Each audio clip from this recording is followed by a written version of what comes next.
여러분 안녕하세요. 롱기자입니다. 기사가 또 나왔습니다. 규제 완화 기대감에 서울 아파트는 아마도 한 7.1% 그리고 경기권은 6.1%의 매물이 줄었다고 하는데 이게 뭘 뜻하는지 그리고 현장은 어떤지 그리고 저는 어떻게 생각을 하고 있는지 정리해드리고 싶어서 영상을 켰습니다. 시청하시기 전에 구독하기, 좋아요, 멤버십 부탁드리고요. 멤버십은 매주 토요일 라이브를 진행하고 있습니다. 그리고 제 정규 강의 13기 아래 링크에서 내용을 확인이 가능하세요.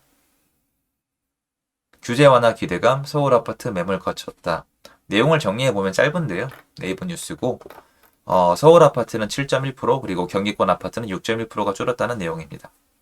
이걸 제가 현장에 나가보면 어떤 현상이냐면, 제가 얘기를 들은 걸 그대로 말씀을 드리면은, 무슨 기대감에 매물을 집어넣었다? 이런 얘기는 없습니다. 그게 아니고요. 이번에 규제 완화책이 나왔잖아요. 규제 완화책이 나온 다음에 매수인의 문의가 늘었느냐? 늘지 않았어요. 그냥 예전부터 집을 살 계획이 원래 있던 분들은 추가적인 전화를 하는 건 있는데 추가적으로 없던 매수 수요가 생겨서 전화가 온 건 없어요. 그럼 누가 전화가 늘었느냐? 매도인. 그럼 매도인이 전화를 하면 어떤 현상이 있어요, 여러분?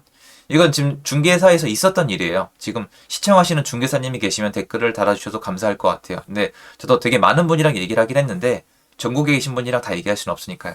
전화를 와서 매물을 내놨는데 여태까지 보러 온 사람도 없고 경쟁 물건은 더 싸게 팔리고 뉴스는 계속 이렇게 공포감을 주니까 불안하잖아요. 안 불안하겠어요? 당연히 불안한데 전화를 해서 요번에 규제 발표가 났는데 변화가 있습니까? 물어보면은 변화가 없습니다. 라고 답변이 와요. 저번에 보시면은 라이브 할 때 문자 그 100통 넘게 온 거 몇 개 한 20개 정도 읽어드렸어요. 중개사님들 반응 온 거. 변화가 있다고 하신 분은 없어요. 그냥 본인 오늘 손님 오시는 분들은 뭐 보러 옵니다만 알려주시지 무슨 변동이 있다는 얘기는 없었거든요. 마찬가지예요. 그걸 확장을 해봐도 내용은 비슷해요. 매도인이 먼저 연락이 와서 좀 변화가 있어요. 좀 괜찮아졌어요. 얘기 나온 다음에 그 중에서 실제로 매물이 줄어들었을 수도 있는 게 이거예요. 여러분 보시면 몇 달 동안 아무 의미 없는 매물들이 네이버 호가창에 나와 있는 적이 있어요. 왜냐하면 지금은 급급 급매 아니면 안 팔려요. 특히 7월달 이후로 진짜 완벽하게 저렴한 거 아니면 안 팔려요. 주요 지역은 모르겠지만 정말 저렴해야 되거든요. 그러면 정말 저렴한 거 중에 단지별로 한두 개가 팔릴까 말까 한 이 시장에서 그 나머지 매물, 자기 마음대로 호가 매물이 의미가 있어요? 없죠. 그분들이 전화를 해서 매물을 거두는 거예요. 왜 그럴까요? 맞아요, 여러분. 이 시장에서 그 중간에 어설픈 호가를 부르시는 분들은 급한 사람들은 아닌 거예요. 지금은 진짜 급한 분들만 팔고 그 급한 분들끼리 경쟁이 붙어서 이 정도로 가격이 내려간 거예요. 서울을 제가 조사해보면 주요 지역은 아니지만 주요 지역이 아닐 경우에 고가 대비 실제로 거래 가능한 가격이 55%에서 75% 사이가 나옵니다. 55%면 돼요. 50%도 찾아보면 나오겠죠? 제가 찾은 게 55%니까 55%에서 75%에는 고점 대비 아파트를 웬만한 건 살 수가 있고요. 주요 지역은 안 되는 곳이 많아요. 특히 주요 지역 중에 실거주 수요가 중심적이고 대형 평수가 많고 투기 세력이 쉽게 들어올 수 없었던 곳, 이런 데는 사실 매물이 별로 없겠죠. 그러니까 자본가들이 있는 곳들은 흔들리지 않아요. 그런데 나머지 지역들은 어지간해서는 입지가 좋다 해도 제가 말씀드린 퍼센티지 안에 들어옵니다. 근데 이 거래 가능한 이유가 뭐예요? 나머지 어설픈 매물은 의미가 없는 거예요. 그게 의미가 없을 정도로 싼 매물이 있다는 뜻이잖아요. 그래서 어설픈 매물들이 매도인이 이번에 먼저 연락을 해서 기존에 내놓고 신경도 안 쓰고 있던 매물들을 몇 개 걷어들였다. 그게 이 정도예요. 왜냐면 나와 있던 매물은 많거든요. 의미가 없죠, 여러분. 실제로 뭐가 의미가 있어요? 거래량이 늘어야 돼요. 여기 나와 있잖아요. 한 달 600여 건, 거래 절벽 여전. 의미가 없어요. 이거에 대해서 하나 더 말씀을 드릴게요. 저는 현 정권이 들어온 다음에 가능하면 응원을 하려고 하고 있어요. 그리고 제가 얘기한다고 뭐가 바뀌지 않을 거란 걸 알고 있고, 저는 시장 참여자고, 지금 시장이 정말 어려워요. 굉장히 어렵고요. 불평불만도 많아요, 저도. 근데 얘기를 가능하나 안 하는 게 도움이 안 되잖아요.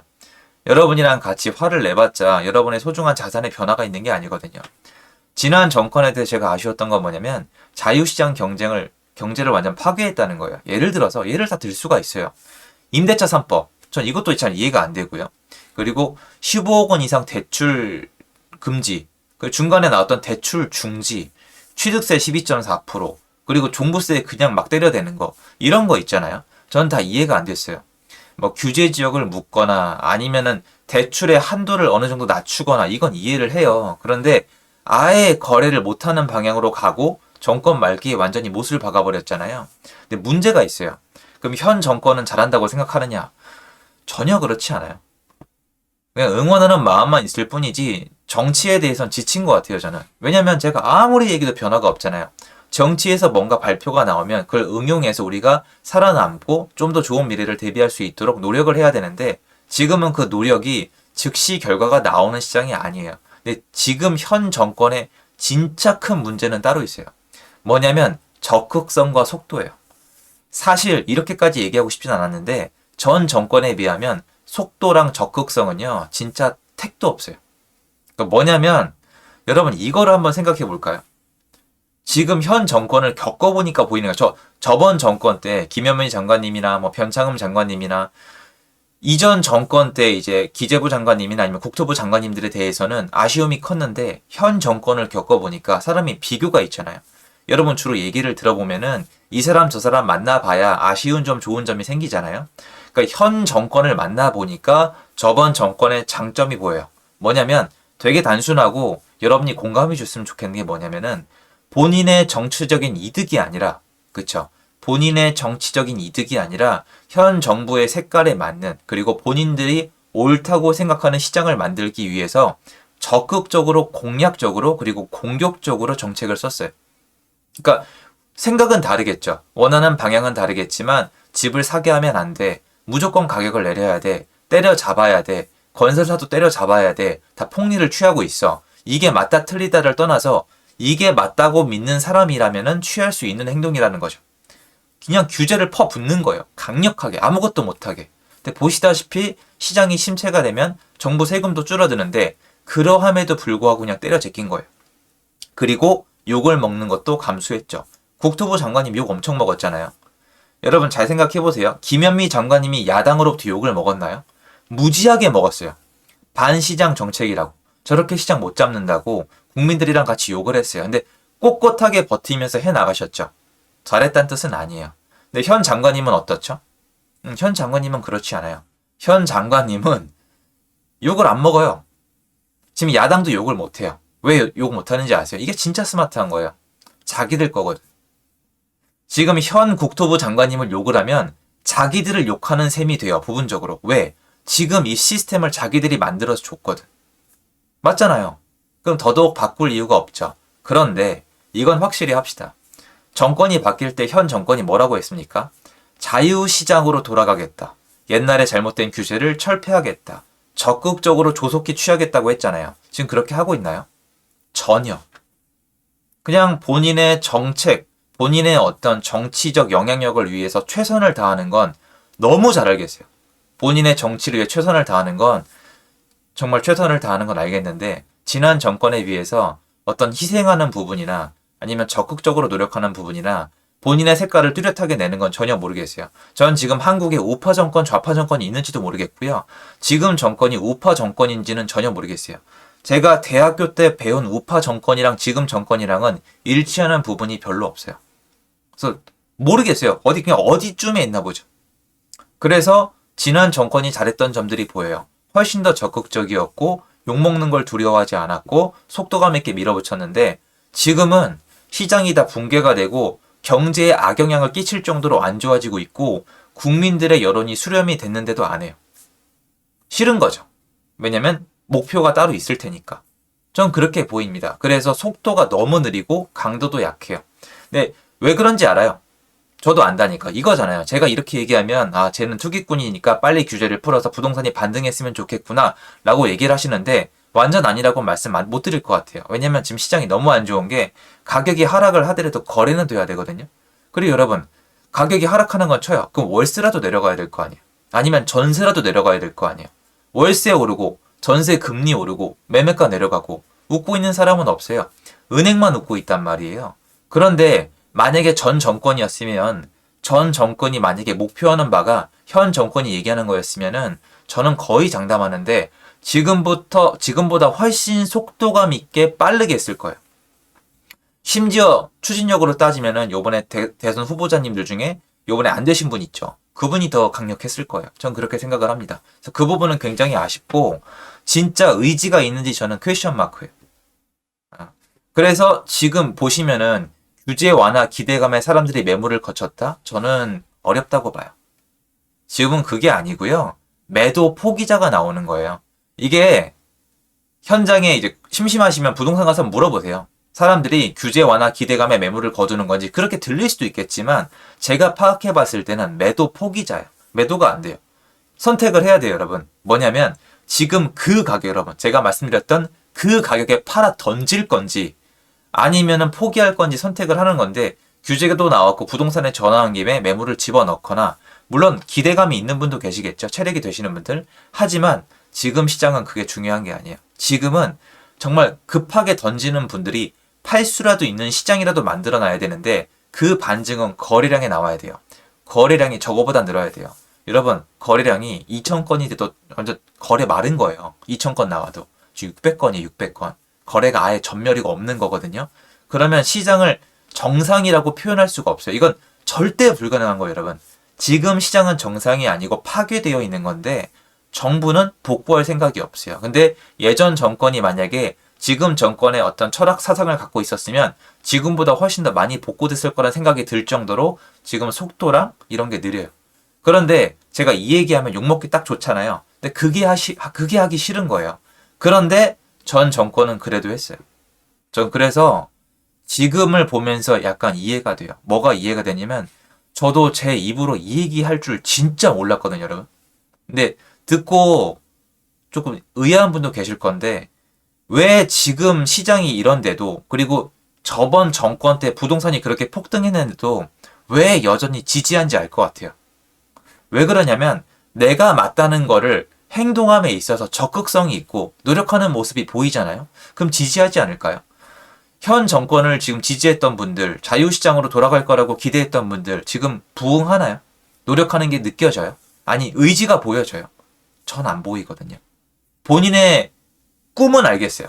본인의 목표는 알겠어요. 저도 제가 느낄 정도니까 뚜렷해요. 너무 뚜렷하게 보여서 이렇게까지 뚜렷하게 해도 되나 싶을 정도거든요.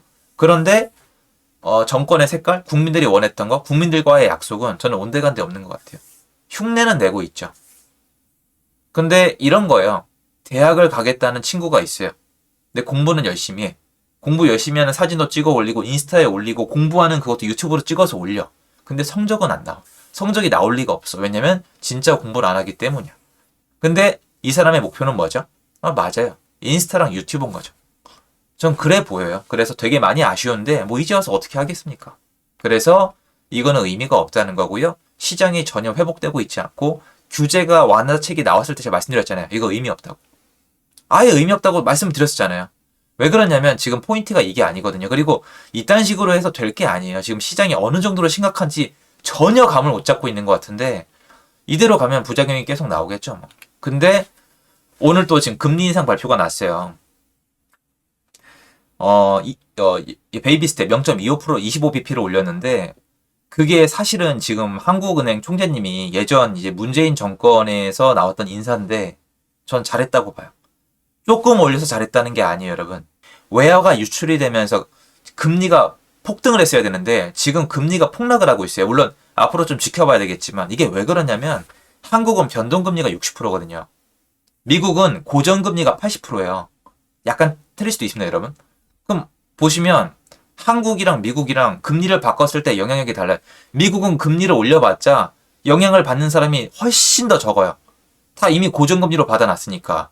한국은 금리를 올리면 영향권에 있는 사람이 수두룩하거든요. 그러면 한국이랑 미국이랑 금리를 올렸을 때 버틸 수 있는 체력은 한국이 더 약해요. 변동금리 특성 때문에. 그리고 은행들이 꿀을 빨고 있다는 건 뭐예요? 죽어나가는 사람들이 있다는 거잖아요. 그러면 만약에 한국이 망가지면 어떻게 돼요? 한국이 망가져서 기업이 망하기 시작하면은 금리 역전 차가 문제가 아니라 여러분 외국인들 탈출해요. 왜? 외국인들은 한국의 IMF를 기억을 하고 있거든요. 맞잖아요. 한국은 미국 금리 따라 올리면 다 망해요. 다 망하면 외국인들은 더 빠져나가요. 그러면 환율은 더 올라가요. 그러면 쭉 진행되다가 IMF처럼 위기가 올 수도 있는 거거든요. 그거를 얘기를 하셨더라고요. 그래서 그런가라는 생각이 요새 오늘 좀 생각이 많이 들더라고요. 내가 정치를 너무 몰랐나? 저 그쪽 부분은 잘 모르거든요. 정치 막 세세한 걸 공부할 시간은 따로 없었기 때문에 부동산 시장을 많이 공부했지 그거를 막 조목조목 따지진 않았거든요. 그런데 요새 정치 공부를 좀 하게 되는데 각 그 장관님이나 이분들의 역사를 찾아봤을 때 오늘 영상 마무리로 이 얘기를 하고 싶어요. 사람은 변하지 않는다. 그래서 지금은 각자 도생해서 잘 살아남아야 될 것 같습니다. 저도 함께 하겠고요. 저는 시장이 막 그렇게 정상화가 잘 될 것처럼 보이지 않아요. 어쩔 수 없이 마지못해서 생색내기 식으로 찔끔찔끔 가는 동안에 그 시간의 느림 때문에 죽어나가는 사람이 있을 거란 생각이 들어요. 약간 이런 느낌이 들어요, 여러분.